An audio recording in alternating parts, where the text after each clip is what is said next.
मान्यताओं के अनुसार कार्तिक मास में आंवले और तुलसी जी की पूजा करने से हर तरह के पाप नष्ट हो जाते हैं। पितृदोष हो तो पितृदोष दूर हो जाता है। जैसे जिसके मन में कामना है उस कामना को लेकर यदि आंवले का दीपदान किया जाता है तो हर प्रकार की कामना भी पूर्ण हो जाती है। जिस घर में आंवला दीपदान किया जाता है उस घर में सदा माँ लक्ष्मी जी का स्थायी वास भी बना रहता है। वैसे तो कार्तिक के पूरे महीने में ही आंवला दीपदान करना चाहिए, लेकिन जो लोग पूरे महीने में आंवला दीपदान करने में असमर्थ होते हैं, ऐसे में यदि आप एकादशी जो कि कार्तिक शुक्ल एकादशी है उस दिन से लेकर कार्तिक पूर्णिमा तक भी आंवले का दान करते हैं, आंवला दीपदान करते हैं, तो उससे भी आपको पूरे महीने में या पूरे वर्ष में किए गए दीपदान का फल प्राप्त हो जाता है। अक्षय नवमी एक ऐसी तिथि है जिस दिन आंवले के पेड़ की पूजा सभी को करनी चाहिए और इसी दिन आपको आंवला दीपदान भी करना चाहिए। वैसे तो आप अक्षय नवमी के अलावा, जिसे हम आंवला नवमी भी कहते हैं, इस मास में आने वाली जो भी मुख्य तिथियां हैं जैसे कि एकादशी, वैकुंठ चतुर्दशी, पूर्णिमा, अमावस्या या गोपाष्टमी या जो भी दिन भगवान श्री विष्णु से जुड़े हुए हैं उन दिनों में भी आप आंवला दीपदान करके पुण्य की प्राप्ति कर सकते हैं। अक्षय नवमी के दिन तो हर किसी को आंवले के पेड़ का पूजन करना ही चाहिए। आसपास आंवले का पेड़ हो तो वहां जाकर पहले पेड़ की जड़ में आपको साफ सफाई करके कच्चा दूध और जल मिलाकर या सादा जल मिलाकर धूप दीप जलाकर फिर आपको आंवले के पेड़ की 7 बार कम से कम परिक्रमा करके दीपदान करना चाहिए। हमारे धर्म में जिस तरह से अक्षय तृतीया का महत्व है, जिस तरह से अक्षय तृतीया के दिन किए गए दान का या दीपदान का अक्षय गुना पुण्य प्राप्त होता है, ठीक वैसे ही अक्षय नवमी के दिन किया गया दीपदान भी जन्म जन्मांतर तक पुण्य प्रदान करता है। आज के दिन आप सुबह स्नान आदि से निवृत्त होकर आंवले के पेड़ की पूजा करें, आंवले के पेड़ की परिक्रमा करें। यदि आंवले का पेड़ आसपास ना हो और आपके पास आंवले हो तो आप भगवान विष्णु को आंवले समर्पित करके आंवलों का भी पूजन कर सकते हैं और इस दिन आंवले का सेवन किसी न किसी रूप में जरूर करना चाहिए। चाहे आप जूस के रूप में या ऐसे ही फल खाकर मुरब्बे के रूप में, चटनी के रूप में कैसे भी कर सकते हैं। और इस दिन आप अपनी सामर्थ्य के अनुसार कुछ आंवलों का दान भी जरूर करें। चाहे मंदिर में या किसी जरूरतमंद व्यक्ति को आप आंवलों का दान कर सकते हैं। आज की इस वीडियो में आप जानेंगे कि आंवले का दीपदान कैसे किया जाता है। जैसे कि आपको नाम से ही पता चल रहा है, इस विधि में आपको क्या करना है, आपको साफ आंवले लेने हैं।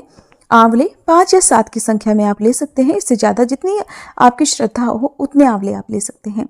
आंवले का दीपदान या तो आप सुबह ब्रह्म मुहूर्त में करें या फिर शाम को गोधूली बेला के समय, जिस समय सूर्य अस्त हो रहे होते हैं और रात होने वाली होती है, तो आप उस समय दीपदान करें। जिसके लिए आप साफ आंवले लेकर उन्हें पहले अच्छे से धो लें, साफ कपड़े से पोंछ लें।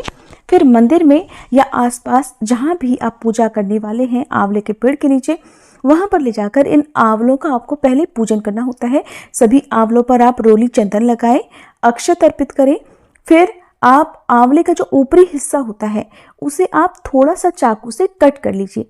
चाकू से आप थोड़ा सा गड्ढा बना लीजिए ताकि उसमें एक छोटी गोल बाती आसानी से समा जाए।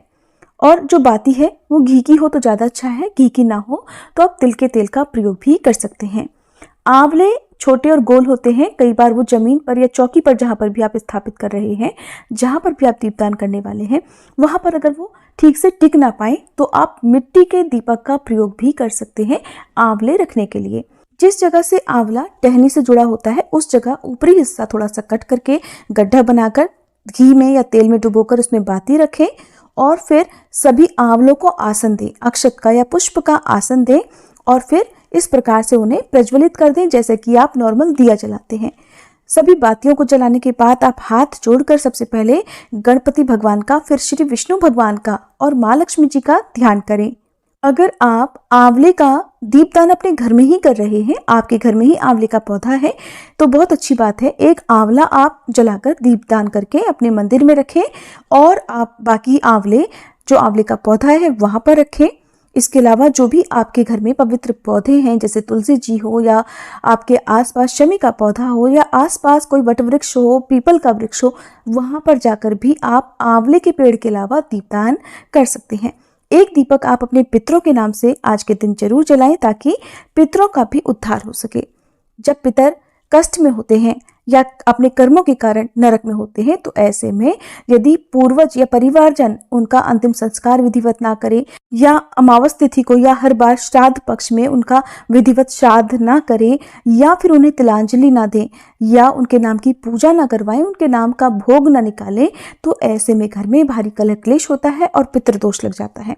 इसी पितृदोष से बचने के लिए आपको आंवला नवमी के दिन अपने पितरों के नाम से एक आंवले का दीपदान कम से कम जरूर करना चाहिए। बाद में ये जो आंवले हैं जो आपने बाती बनाकर लगाए हुए हैं, उन आंवलों को आपको पानी में विसर्जन कर देना चाहिए। आप थोड़े से आंवले मंदिर में भी जरूर चढ़ाएं, जिन्हें आप प्रसाद रूप में परिवारजनों में बांटकर खुद भी ग्रहण करें। वैसे तो बहुत से लोग आंवला नवमी के दिन उपवास भी रखते हैं। दिन भर उपवास रखने के बाद शाम को इन्हीं आंवलों को प्रसाद रूप में ग्रहण करके अपना उपवास खोलते हैं। अगर आप भी उपवास रखना चाहते हो तो आप भी इसी विधि से उपवास खोल सकते हैं। आंवले का दान आप जरूर करें। शाम की पूजा में जितने आंवलों का आप दान करना चाहते हो उतने ही आंवले चौकी पर रखें, उनका पूजन करें और उसके बाद माथे पर लगाकर हाथ जोड़कर प्रणाम करें और प्रार्थना करें कि आपके द्वारा किए गए आंवलों का अपार पुण्य आप और आपके परिवारजनों सहित आपके पितरों को सदा मिलता रहे। फिर किसी योग्य व्यक्ति को इन आंवलों का दान कर देना चाहिए। आज के दिन आप अपने घर में आंवले का पौधा लगा सकते हैं। अपने घर के अलावा सार्वजनिक जगह पर किसी मंदिर में, पार्क आदि में भी आंवले का पौधा लगाना बहुत ही शुभ फलदायी होता है। उम्मीद है आज की ये जानकारी आपको पसंद आई होगी। वीडियो अगर अच्छी लगी हो तो लाइक जरूर कीजिएगा।